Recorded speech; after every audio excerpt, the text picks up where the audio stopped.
Hello friends, I hope you are doing well. Today we will talk about how to fix or how to solve the problem of GD app. We click on settings. In this page we click on apps, default apps, app settings. In this list you will search about the application of GD app and you will enter. Then in this page of app info you will click on first stop and you will click OK. Here you will enter to the window of storage. Then we click on clear cache. In the end you will go to Play Store.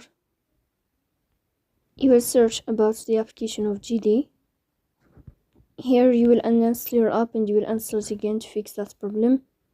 So that's all. Don't forget to support us by like and subscribe.